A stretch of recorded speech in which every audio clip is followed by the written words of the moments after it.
outra visão, eu nunca li. Outra visão da Outra visão da obsessão. Nossa, pega esse mundo. O professor controla aí. Pode desligar. Já? É. É porque quando o irmão for da presença, ele tem que ligar, né? Uhum. Tudo certinho.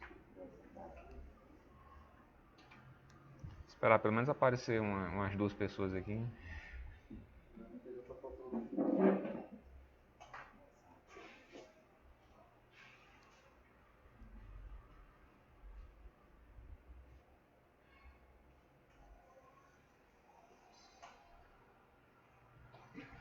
Bom, gente, vamos iniciar a nossa reunião de estudo da noite de hoje, né? Hoje é uma reunião presencial. É a última reunião presencial do ano, né? De estudo, né? A gente só volta no próximo ano, né? Se Deus permitir. Bom, boa noite a vocês que estão aqui no Facebook. Vamos iniciar com a leitura preparatória. Essa aqui foi a sugestão de Silvano. Do livro Vinha de Luz, Francisco Cândido Xavier, pelo Espírito Emmanuel. Nos mesmos pratos. E ele, respondendo, disse: O que mete comigo a mão no prato, esse me há de trair. Mateus, capítulo 26, versículo 23. Toda a ocorrência na missão de Jesus reveste-se de profunda expressão simbólica. Dificilmente o ataque de estranhos poderia provocar o calvário doloroso. Os juízes do Sinédrio, pessoalmente, não se achavam habilitados a movimentar o sinistro assunto. Nem os acusadores gratuitos do Mestre poderiam, por si mesmos, efetuar o processo infamante. Reclamava-se alguém que fraquejasse e traísse a si mesmo. A ingratidão não é planta de campo contrário. O infrator mais temível em todas as boas obras é sempre o amigo transviado, o companheiro leviano e o irmão indiferente. Não obstante o respeito que devemos a Judas redimido, convém recordar a lição em favor do serviço de vigilância, não somente para os discípulos em aprendizado, a fim de que não fracassem, como também para os discípulos em testemunho que exemplifiquem com o Senhor, compreendendo, agindo e perdoando. Nas linhas do trabalho cristão, não é demais aguardar grandes lutas e grandes provas, considerando-se, porém, que as maiores angústias não procederão de círculos adversos, mas justamente da esfera mais íntima, quando a inquietação e a revolta, a leviandade e a imprevidência penetram o coração daqueles que mais amamos. De modo geral, a calúnia e o erro, a defecção e o fel não partem de nossos opositores declarados, mas sim daqueles que se alimentam conosco nos mesmos pratos da vida. Conserve-se cada discípulo plenamente informado com respeito a semelhante verdade, a fim de que saibamos imitar o Senhor nos grandes dias. Bom, mais uma vez, boa noite a todos. Vamos agora passar para a nossa prece inicial. Vamos fechar os nossos olhos, elevar o nosso pensamento. Senhor, nós te agradecemos por mais esta oportunidade, por estarmos aqui, por ter nos permitido estarmos aqui. Obrigado, Senhor, por mais este dia, um dia de lutas, trabalhos, vitórias, horas difíceis e angústias passageiras. Obrigado, ó Pai amado, por todo o aprendizado, pelos momentos alegres e pelos momentos assim não tão alegres, porque é através deles que nós aprendemos as lições valorosas para o nosso crescimento espiritual. Te pedimos perdão, Senhor. Perdão pelos momentos em que fraquejamos, pelos momentos em que deixamos que os nossos medos sejam maiores do que a nossa fé. Auxilia-nos, sobretudo, a reconhecer que a nossa felicidade mais alta será invariavelmente aquela de cumprir-te os desígnios, onde e como queiras, hoje, amanhã e sempre. Que assim seja. Com esta prece, te pedimos permissão, ó Pai, para darmos por iniciado o estudo da noite de hoje com muita paz e com muito amor.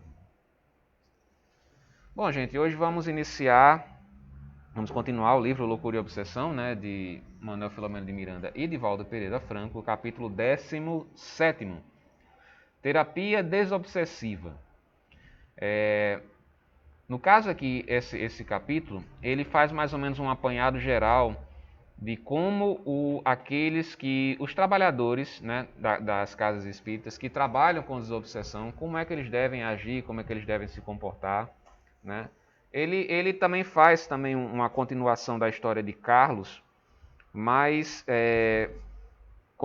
como sempre o capítulo é bem extenso, então eu preferi focar mais nas questões mais doutrinárias mesmo do capítulo, que justamente fala sobre essa necessidade do médium e dos trabalhadores mesmo, daqueles que trabalham com o diálogo espírita, com a doutrinação, né, entre aspas, o que é que eles precisam, né, de ter no seu dia a dia e na sua própria vida, né, para poder justamente participar desses trabalhos.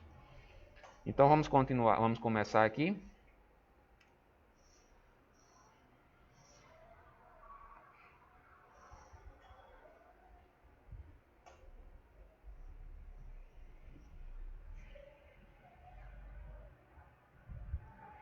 Bom, desde quando se iniciaram as terapias... Isso aqui já é Manuel Filomeno de Miranda narrando, né?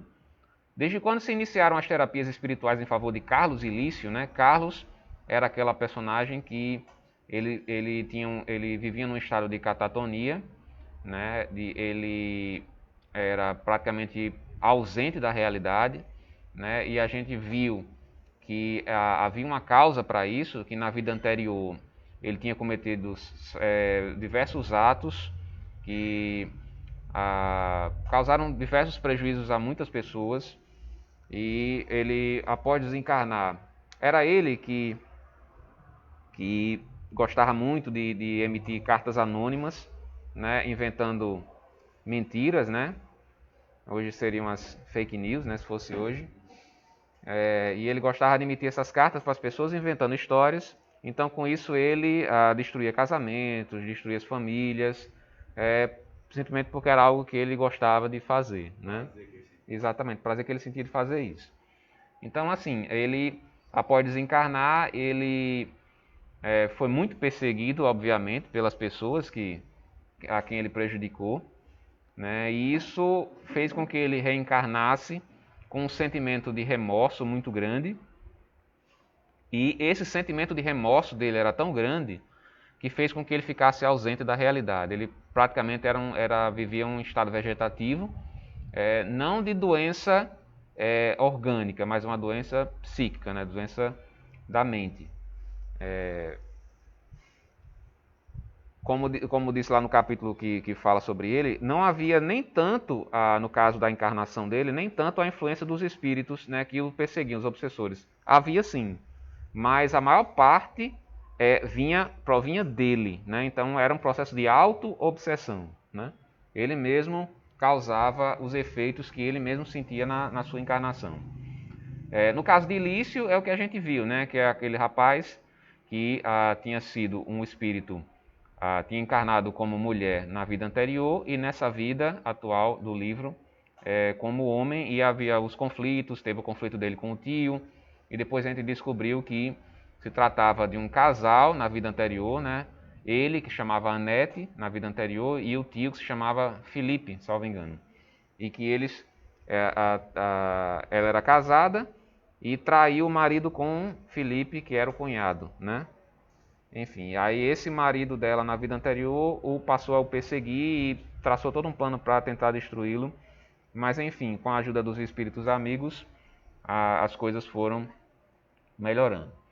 Então, assim, desde quando se iniciaram as terapias espirituais em favor de Carlos Ilício, a irmã Emerenciana, que é a diretora a mentora da casa, né, estabeleceu um programa paralelo de assistência fluídica através de passes diários, a fim de manter-lhes o equilíbrio emocional possível, ao mesmo tempo impedindo que espíritos zombeteiros, ociosos ou exploradores das energias fisiopsíquicas viessem piorar a situação dos pacientes, mesmo que a eles não estivessem diretamente vinculados. Sucede o mesmo na área espiritual ao que ocorre na área física. Putrefação à mostra atrai as moscas que espalham a degenerescência, né? Essa frase, há muito tempo atrás, que eu ouvi, que era como se fosse um provérbio oriental, chinês, alguma coisa assim, né? Que as moscas ficam ao redor da carne exposta, né? Então, assim, qualquer brechazinha que a gente der, né, os espíritos, aqueles que, como ele chama aqui de espíritos zombeteiros, né?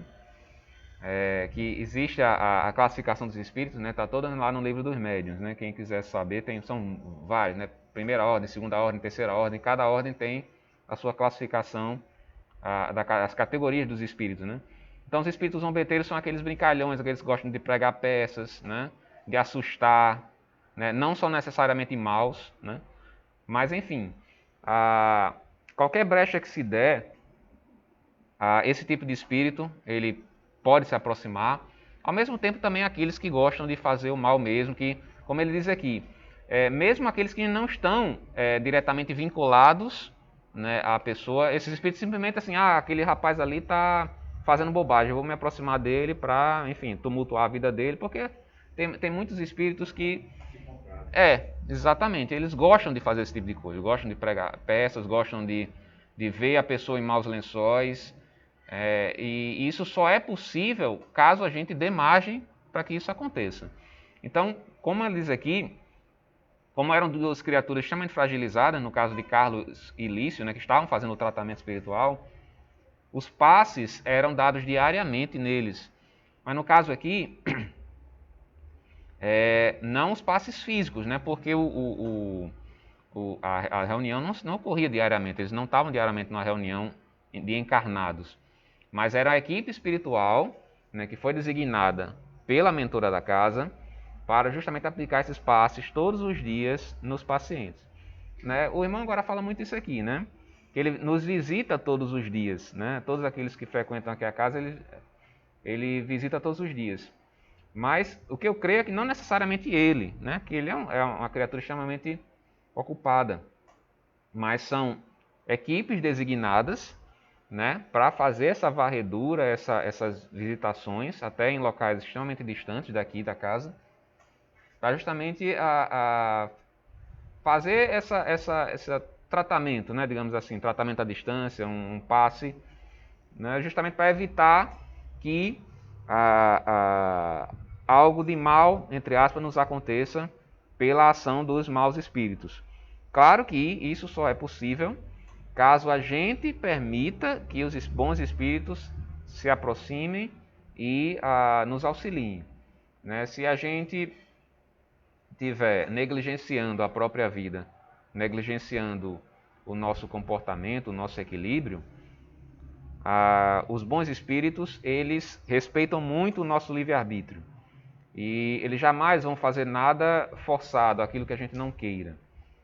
Então, assim, caso eles percebam que a gente está simplesmente vivendo de aparências, por exemplo, vem para a casa espírita, tem aqui toda uma capa, né, de pessoa extremamente religiosa, espiritualizada, mas lá fora é outra coisa, né, os bons espíritos, eles se afastam, aguardando, de certa forma, respeitando o livre-arbítrio, né, aguardando, de certa forma, um despertar, uma abertura para que eles possam atuar novamente, né?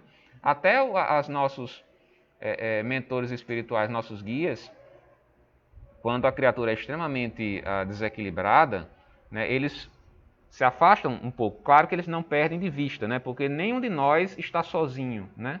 Mesmo aqueles que são os mais errados na vida, eles não estão sozinhos. Sempre tem alguém que os observa e os monitora.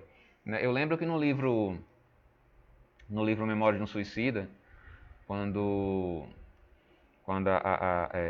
Camilo Castelo Branco, né, chega lá no local de tratamento dos suicidas, que é um local coordenado por Maria de Nazaré, é mostrado para ele umas espécies de máquinas, como se fossem uns microscópios gigantes, assim,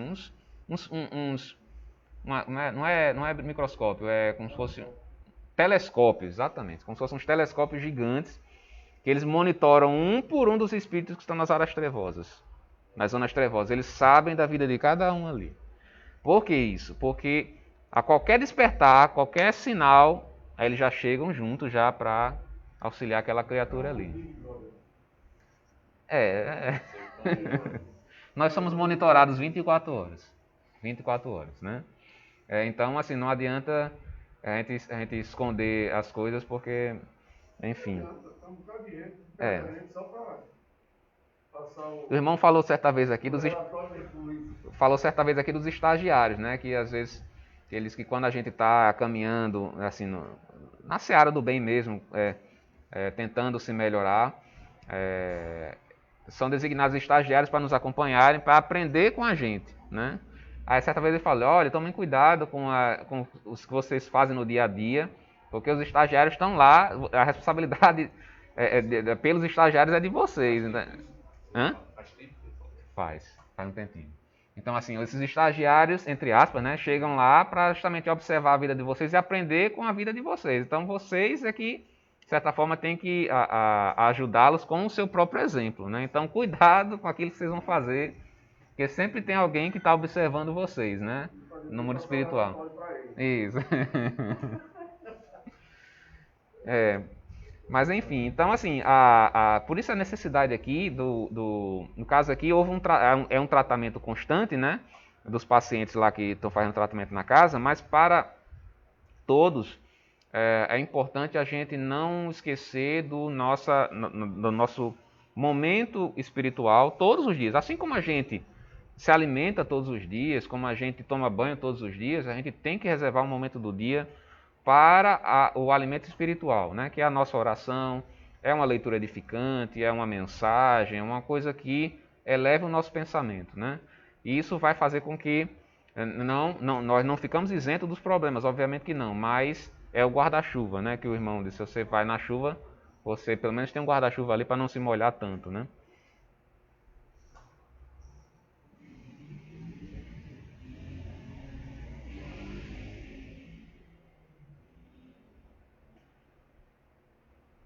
Bom, o tratamento das alienações mentais, incluindo-se a obsessão, é muito desgastante, por motivos óbvios, exigindo moralidade, paciência, fé e títulos de enobrecimento por parte daqueles que se lhe dedicam ao mistério.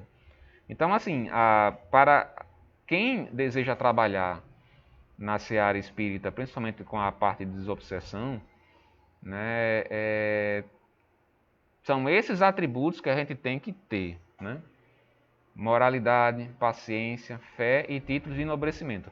Claro que não se exige aqui das pessoas ninguém perfeito, porque não existe perfeição aqui, nesse planeta, nessa evolução que a gente está aqui. Mas pelo menos os esforços, né? Se esforçar para ser uma pessoa melhor, uma pessoa mais paciente, uma pessoa mais benevolente, uma pessoa que busca as virtudes, né?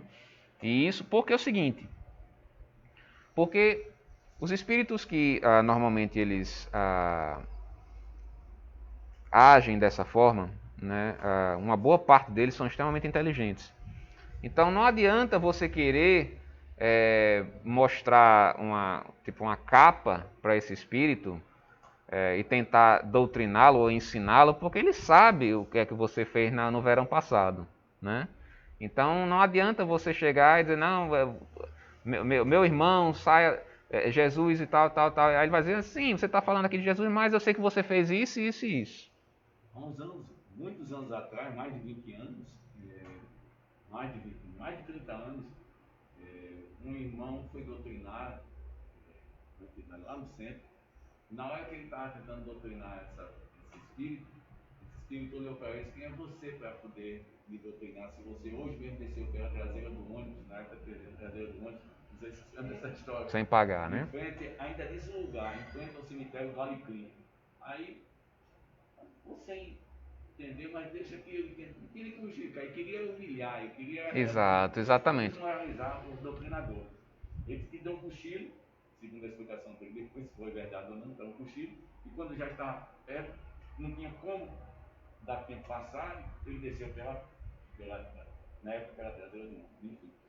Então, mas a entidade Justamente. Então, assim, a pessoa tem que ter uma vida mais ou menos regrada, reta, equilibrada, né? Por isso que eu botei a figurinha do equilíbrio aí, né? Como eu disse, ninguém é perfeito, nós cometemos erros todos os dias. Mas a diferença está no esforço próprio, de não errar, de sempre acertar, né? Se arrepender diferentemente do sentimento de culpa, né? Porque Joana de Ângela ela fala muito que o sentimento de culpa é um atraso, né? Você você fica estagnado com o sentimento de culpa. O negócio não é você ficar com remorso, com aquele sentimento de culpa pelo erro que você cometeu, mas procurar consertar o erro que você cometeu, né? Ela diz que você tem que ser ativo em relação aos seus próprios erros, e não ficar se lamentando porque errou. Exatamente. Então, assim, é o arrependimento sim, mas o arrependimento ativo, né? Não, eu errei aqui, exato, eu errei com fulano, eu errei com cicrano, eu vou reparar esse erro de alguma forma, né? Pelo menos fazer a sua parte, porque às vezes tem determinadas coisas que você não consegue mais voltar atrás nem corrigir, né? Mas pelo menos o esforço para tentar corrigir você tem que fazer, né? Então, o terapeuta comum, quando portador desses requisitos, né? Paciência, fé, títulos de enobrecimento, moralidade, exterioriza a força curadora que passa a envolver o paciente, dando-lhe ou aumentando-lhe as resistências. Ao mesmo tempo, uma conduta exemplar confere méritos àquele que a possui, atraindo a consideração e complacência dos bons espíritos que passam a auxiliá-lo. Ao mesmo tempo que você, buscando uma vida equilibrada, você tem mais autoridade moral, né, para poder dialogar com os espíritos, né? Não só com os espíritos, mas também com encarnados, né? Você dar um conselho ou falar alguma coisa, uma palavra amiga, você também tem que ter uma bagagem de moralidade, porque senão o seu conselho vai ficar só como da boca para fora, né? E ao mesmo tempo que nós procuramos essa vida equilibrada, né, nós nos esforçamos para ter uma vida equilibrada, os bons espíritos vendo aquilo ali, eles vão imediatamente nos auxiliar, né, nos nossos objetivos.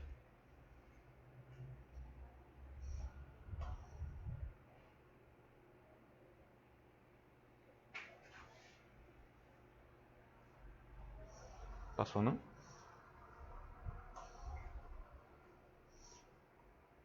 Agora foi.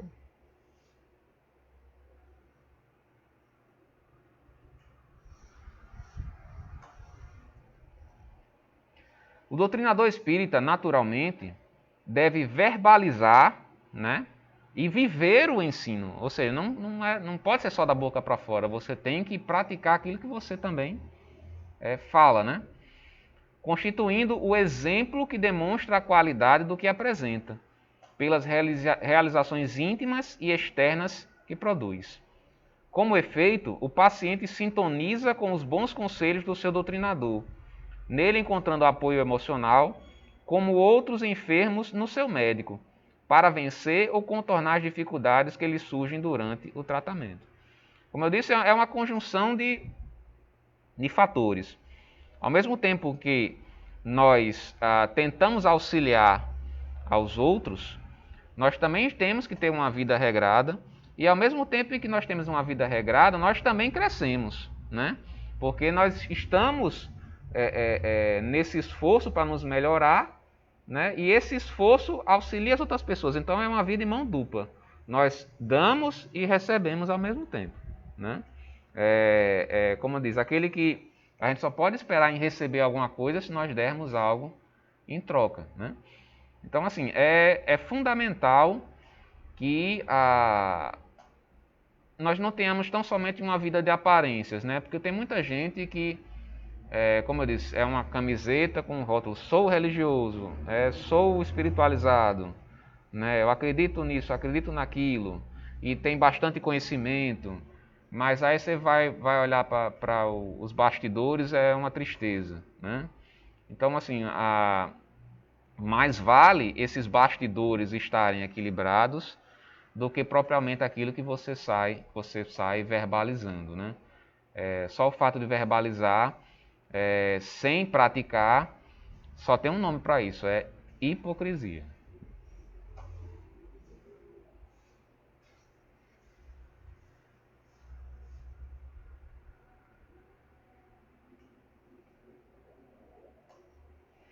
No que tange à família, é importante que se considere a contribuição como valiosa. O grupo familiar é constituído por seres que se necessitam para os cometimentos evolutivos inevitáveis.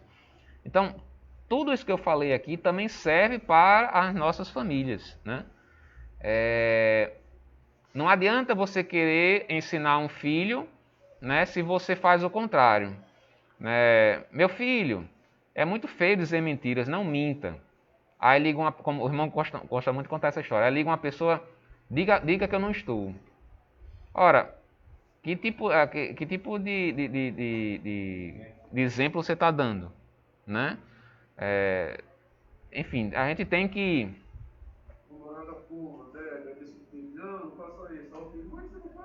não beba, não fume, não faça isso, não faça aquilo, e o próprio pai ou a mãe. Exatamente. Então, assim,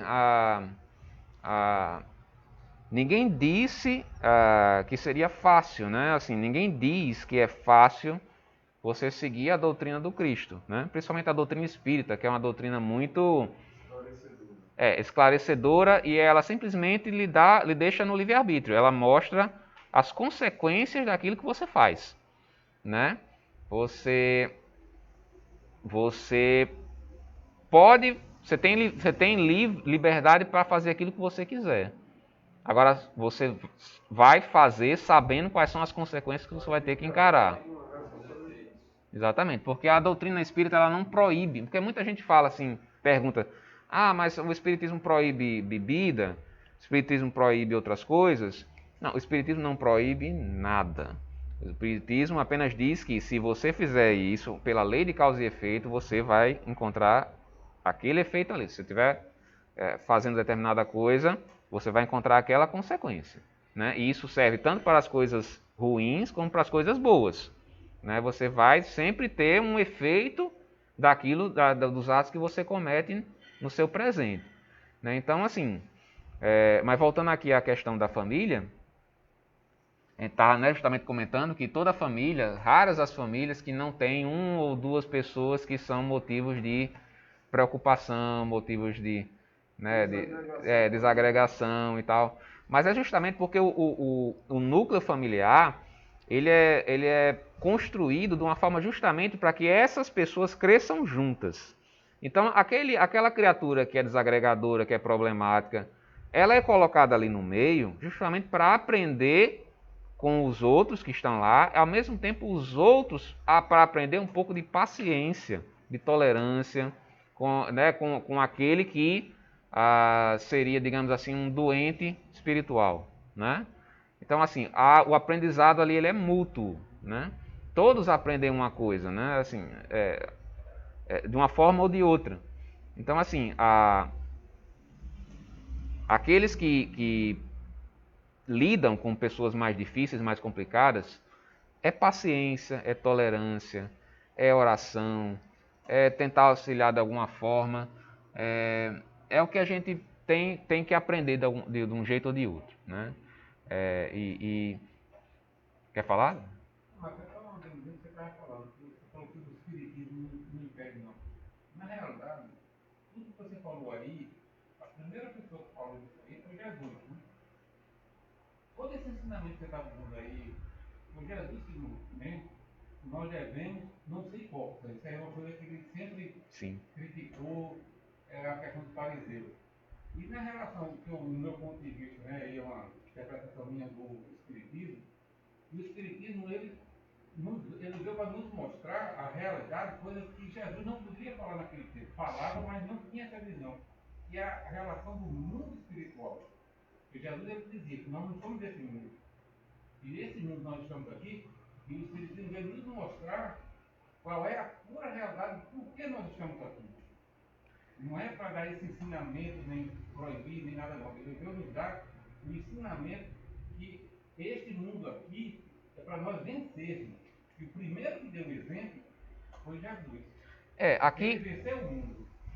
Exatamente. Mas o mundo que ele venceu foi justamente o egoísmo, quer dizer, essas coisas materiais que nós temos que superar, enfrentar, e não está aprovando isso. A gente deve fugir dessa parte, justamente para termos o direito, assim, podermos chegar ao mundo.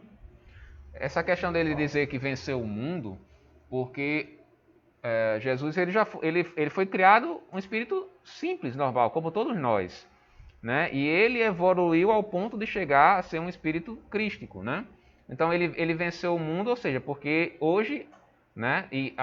Tanto hoje como até no início do planeta, ou até antes, 4,5 bilhões de anos atrás, ele já era um espírito, já era Cristo, né? Há 4,5 bilhões de anos atrás ele já era Cristo. Então, assim, ele já está na categoria de espírito perfeito, né?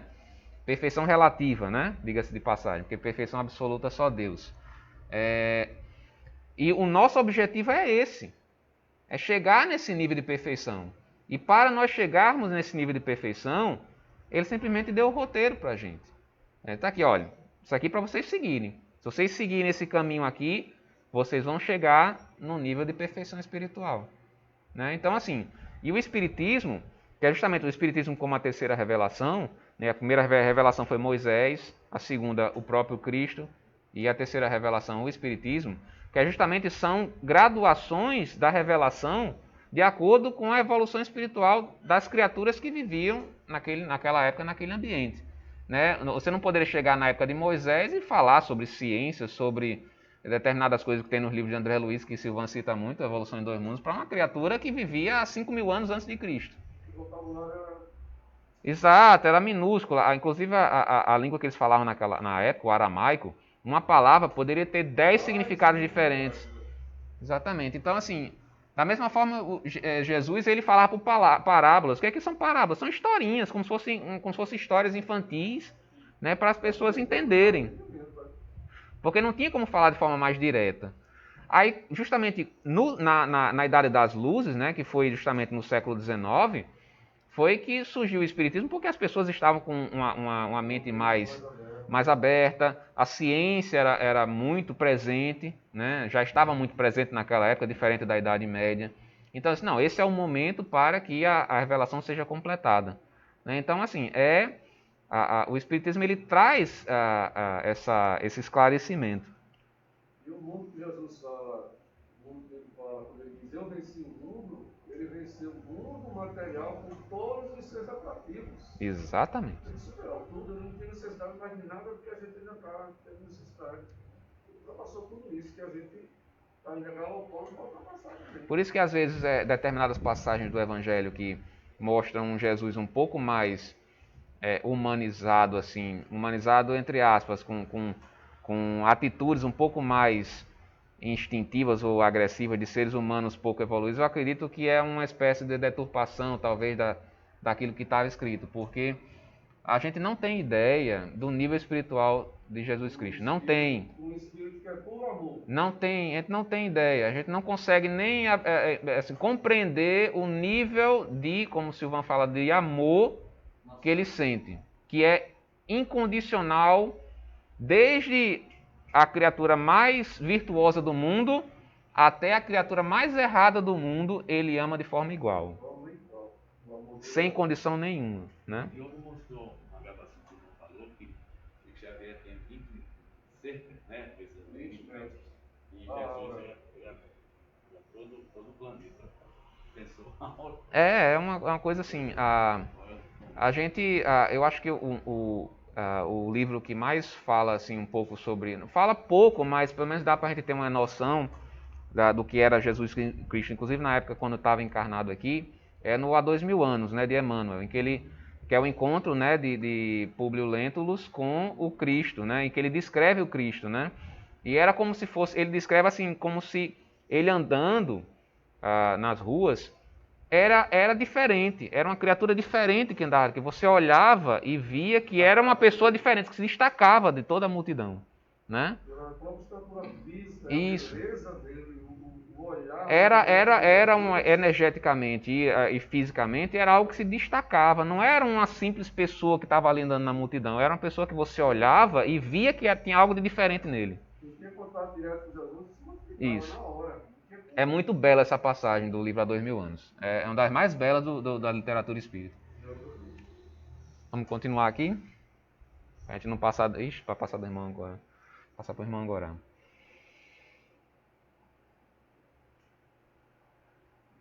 A providencial misericórdia de Deus dispõe de recursos inumeráveis para alcançar os fins a que se destina. Não obstante, conjugando-se os esforços em ambos os lados da vida, mais eficientes e rápidos são os resultados, ensejando ao mesmo tempo às criaturas encarnadas o conhecimento da realidade de ultratumba e ótima essa palavra, né? Ultratumba e a aquisição de valores pela ação da caridade desenvolvida. Então, assim, é um esforço conjunto, né, que a gente tem para poder nós crescermos como enquanto seres humanos, né? É o nosso próprio esforço enquanto encarnados e o auxílio dos espíritos desencarnados, né? Então, essa conjunção de esforços vai justamente que empurra a gente para frente.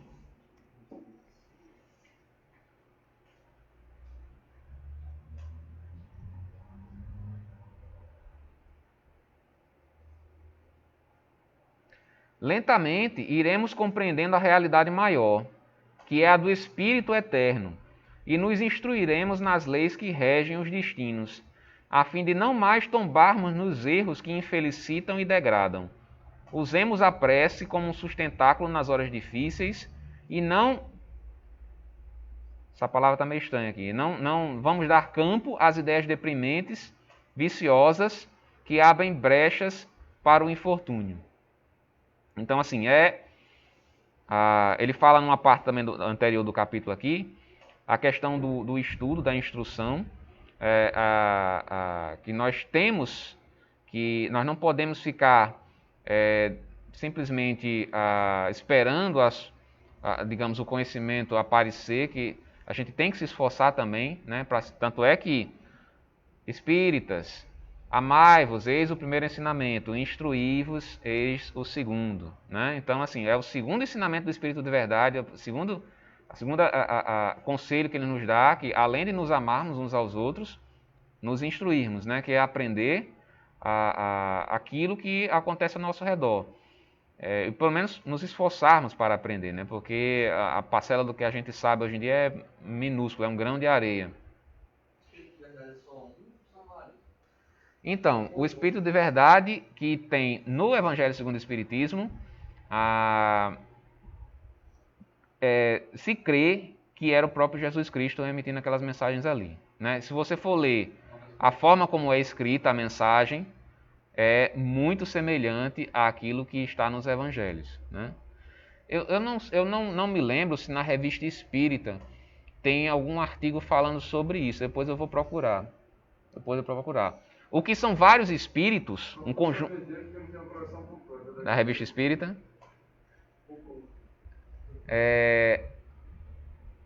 Comprou todinha mesmo? É muita coisa. O que é um conjunto, o conjunto dos espíritos é o que Emmanuel chama o Espírito Santo, né, que é para o catolicismo um determinado conceito. Para o espiritismo é o conjunto de espíritos trabalhadores da seara do bem, né, um conceito indeterminado, né, e geral. E esse conceito quem disse foi Emmanuel, né? Então não existe o Espírito Santo da forma como conhecido no catolicismo, né, para o espiritismo, né? Até mesmo porque o catolicismo ele acredita na doutrina da Trindade, né, que é o Pai, o Filho e o Espírito Santo, que é como se fossem 3 chamas de uma vela que juntando fica uma chama só, né? Então eles creem nisso. Para o espiritismo não. O Pai, Deus é uma coisa, né, que é um dos elementos do universo, né, o maior de todos, porque o universo ele é composto por Deus, matéria e espírito, né? Então, ele é o terceiro elemento do universo e o mais importante, o criador da matéria e do espírito, né? E no caso, Jesus Cristo é um espírito que foi criado por Deus e alçou a categoria de espírito perfeito. Então, Deus e Jesus não são a mesma criatura, no mesmo ser, não é criatura não, o mesmo ser. A verdade é universal e não é patrimônio que saibamos de ninguém. Allan Kardec foi o missionário escolhido para trazer o Consolador, unir a ciência e a religião, colocar a ponta entre a razão e a fé, legando à humanidade essa obra ímpar, que é o Espiritismo. Ora, da mesma forma que os homens, espíritos encarnados, o estudam na Terra, nós outros, espíritos desencarnados, compulsamos os seus livros para aprender. Ele está dizendo aqui que os próprios espíritos também estudam a obra de Kardec, né? Assim como a gente está fazendo aqui, né? Até mesmo porque os espíritos que passaram as mensagens para Allan Kardec eram espíritos de alto grau, né? Então, assim, os espíritos de um grau menor também têm muito a aprender com as mensagens desses espíritos, né? Aí ele volta a se referir aqui à casa espírita lá, a casa de tratamento espiritual. Aqui são realizados trabalhos muito úteis numa primeira fase dos problemas humanos e espirituais, né? a casa mesmo, de encarnados. Todavia, para uma aprendizagem libertadora e geratriz do cabedal de luz, o conhecimento espírita constitui o repositório de sabedoria que ampara o indivíduo e o impulsiona montanha acima no rumo dos acumes. Então não basta você simplesmente frequentar uma casa religiosa. Também é necessário que aprenda, né, sobre a doutrina, sobre aquilo, para você compreender basicamente aquilo que é a sua própria vida, né? As situações que você enfrenta no dia a dia, as questões espirituais, dos espíritos, do mundo espiritual. É importante demais que nós tenhamos esse conhecimento, né? Mas, ao mesmo tempo, a quem muito foi dado, muito será cobrado, né? Então, assim, quanto mais a gente aprende, quanto mais a gente conhecimento, mais vai ser exigido de nós, né? Bom, gente, vamos encerrar por aqui. Eu acredito que eu passei um tempinho, mas vamos encerrar aqui nessa primeira parte. Eu agradeço novamente a todos que estão aqui assistindo através da live. Espero que tenha sido suficientemente claro. Vamos fechar os nossos olhos, vamos elevar o nosso pensamento a Deus. Pai nosso que estais nos céus, santificado seja o vosso nome. Venha a nós o vosso reino. Seja feita a vossa vontade, assim na terra como também nos céus. O pão nosso de cada dia do corpo e da alma nos dai hoje. Perdoai as nossas ofensas e dívidas, assim como nós perdoamos aqueles que tanto nos têm ofendido. E não nos deixeis cair em más tentações, mas livra-nos, Senhor, de todos os males, porque teu é o reino, o poder e a glória, para todo sempre. Com esta prece, te pedimos permissão ao Pai para dar por encerrado esta primeira parte do estudo de hoje, com muita paz e com muito amor. Mais uma vez, boa noite a todos, para vocês que estavam aqui presentes. Que Deus nos abençoe a todos. Para quem disse aqui que a transmissão travou, esse vídeo vai ficar disponível no próprio grupo do Facebook. Quem quiser assistir posteriormente, o vídeo vai estar lá na íntegra, certo? Uma boa noite novamente a todos.